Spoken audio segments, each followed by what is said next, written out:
graduates of Environmental Science Program, may I call on Miss Micaela B. Ballesteros.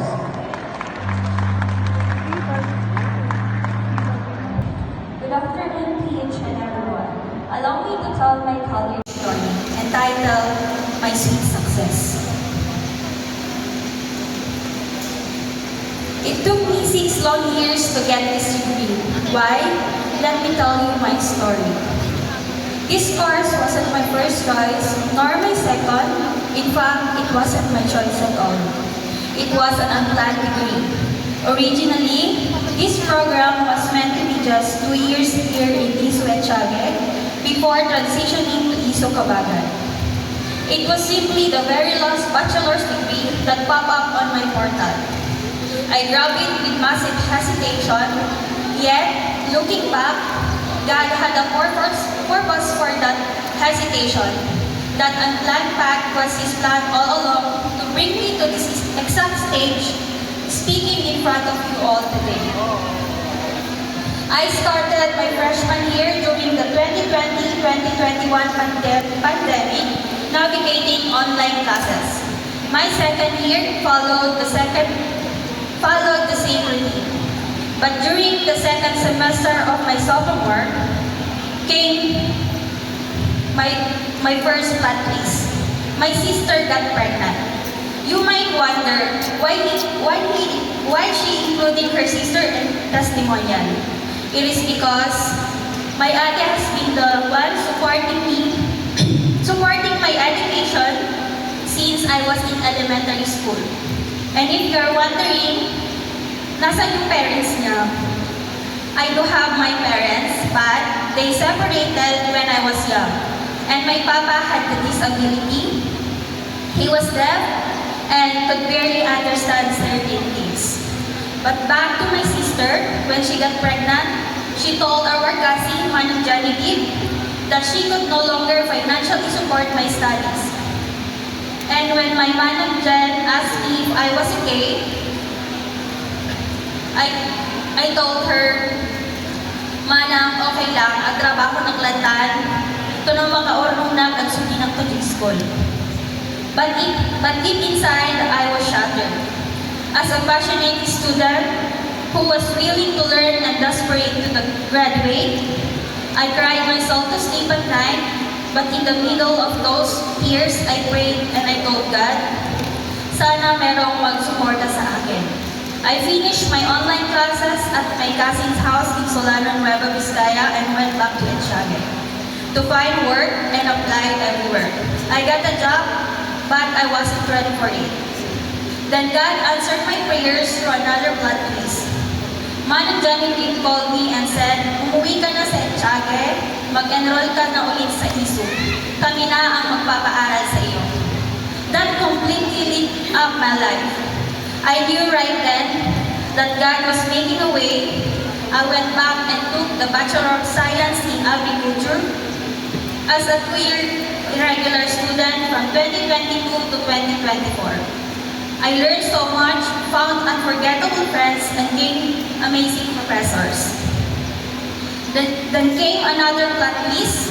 I learned that environmental science was becoming a full 4-year program right here at Isu Etxague. This time, with absolutely no hesitation and trusting God's direction, I grabbed the opportunity. Entering my 3rd year as a regular student, the first semester was amazing. I fell in love with learning about the environment and the science behind it. But then the support dried up again. I found myself with no one to back me financially. But I didn't lose hope. I kept praying, believing that if God brought me this far, He would abandon me. And truly, God used so many people as instrument of His grace. Through my strength, mixed with pure dedication, perseverance, and faith, I became my own support system. Nagtinda po ako ng lahat ng pwedeng itinda, gulay, prutas, kakanin, ukay-ukay, and I even became a retailer for personal collection at naging manistorist ako, makeup artist, at laborer sa trabaho. I did every honorable job imaginable, and God gave me the strength to endure it all just to keep myself in school. But the hardest and most painful plot twist hit during the second semester of my third year. Last year, on February 22, 2025, my dad passed away. I was there at the hospital alone and crying, feeling completely isolated. Yet, even in my darkest hour, God was with me. Despite all of this painful twist, He gave me the grace to remain strong.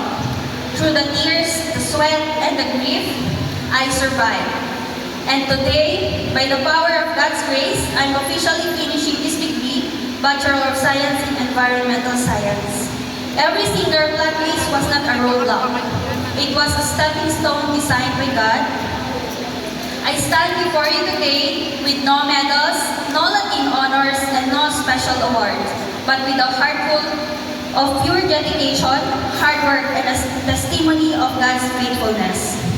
Above all, I want to give the highest praise and thanksgiving to the Almighty God. Without His grace, His strength, and His unconditional love, I wouldn't be standing here today. He turned my brokenness into a breakthrough. Before I end up my testimony, I would also like to extend my deepest gratitude to our program chair, Dr. Januel Floresca, for giving me this chance to speak today. To all our instructors, professors, and the staff of the College of Agriculture, we humbly thank you for your hard work and endless patience. Thank you po mga sirs and Ms. Madams. And to all the Filipino taxpayers, thank you po. Meron na naman po kayong estudyanteng mapagtatapos. And to this first batch of Bachelor of Science in Environmental Science, congratulations sa ating 13. To my classmates, friends, relatives, and even strangers who became God's answers to my prayers by lending a helping hand along the way, thank you all so much. To my two big sisters, my Ate Janeline and my cousin Manajan, thank you for letting God use you to support me both physically and financially. Thank you mga ate.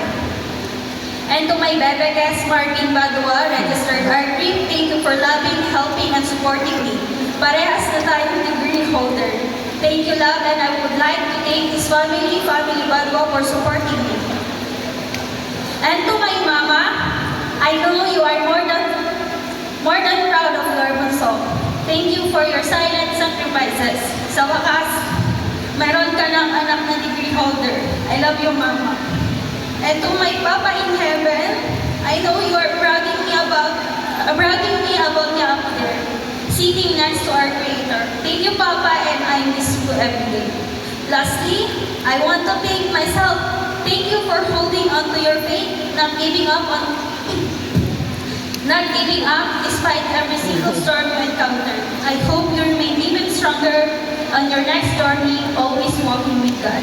Congratulations on this sweet success to me, and congratulations to all of us, to all the highest glory. I am Micaela Castañeda Ballesteros, Bachelor of Science in Environmental Science, Class of 2026. Thank you.